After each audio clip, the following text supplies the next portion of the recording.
गढ़वा जिले का डडई प्रखंड का ये है बैलिया गांव और ये लड़का है पप्पू यादव।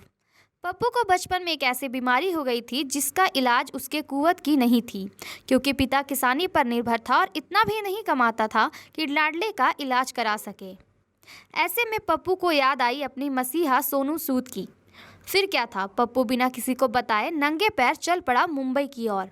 शरीर पर ढंग का कपड़ा नहीं था, ट्रेन में बैठा तो टिकट नहीं थी, पैर में चप्पल के बदले लाल लाल छाले दिख रहे थे।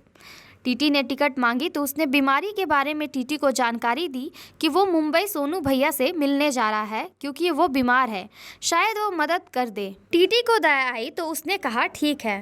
पप्पू को इस तरह का सामना 4 बार करना पड़ा, जबलपुर में, कटनी में, इटारस, कल्याण और अंत में लोकमान्य तिलक टर्मिनल पर। मुंबई स्टेशन पहुंचते ही टीटी महोदय ने फिर पकड़ लिया तो सारी बात बताई। टीटी ने भी सोनू सूद को मसीहा बताया और उस लड़के को सारी जानकारी दी। 2 से 3 दिनों के बाद जब पप्पू सोनू सूद के आवास पर पहुंचता है तो उसकी मुलाकात उसके मैनेजर से होती है। उसने मैनेजर को सारी बात बताई तो मैनेजर ने उसकी मुलाकात सोनू सूद से करा दी। फिर क्या था, अपने भाई सोनू को देखते ही पप्पू के आंखों में आंसू भर आए। सोनू भाई ने सबसे पहले उसे खाना खिलाया, फिर कपड़े के साथ चप्पल और पैसे भी दिए। सोनू सूद ने उस लड़के को मुंबई बाला साहेब ठाकरे अस्पताल में इलाज के लिए भर्ती कराया और पप्पू 1 माह में ठीक हो गया।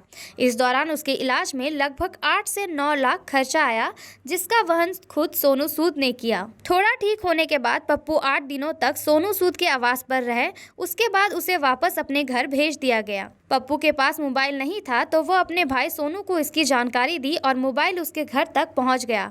अब राजू मोबाइल पर सिर्फ अपने चहेते सोनू भाई को निहारते हैं।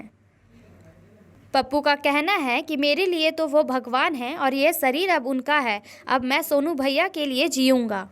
ये मेरी ज़िंदगी सोनू भैया क्या है, वो ज़रूर मुझे कुछ न कुछ, और सोनू भैया ही मेरा ज़िंदगी है, तो सोनू भैया के लिए मैं उन्हीं के सेवा में अपना दिन बिताना चाहता हूँ, मैं उनके पास रहना चाहता हूँ। और सोनू भैया ही मेरा सब कुछ करेंगे, जो भी करेंगे मेरे सोनू भैया ही करेंगे। पढ़ा-लिखा है अपना?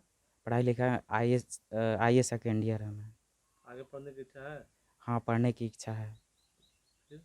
फिर भैया जैसा कहेंगे, भैया आगे के जो भी कहेंगे, क्योंकि ये ज़िंदगी सोनू भैया का है।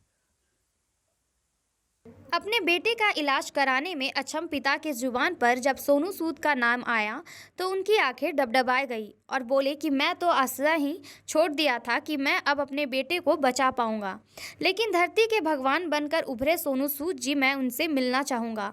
माँ कहती है कि सोनू मेरा अब बड़ा बेटा बन गया है, क्योंकि आज उसने एक माँ की कोख को बचाया है।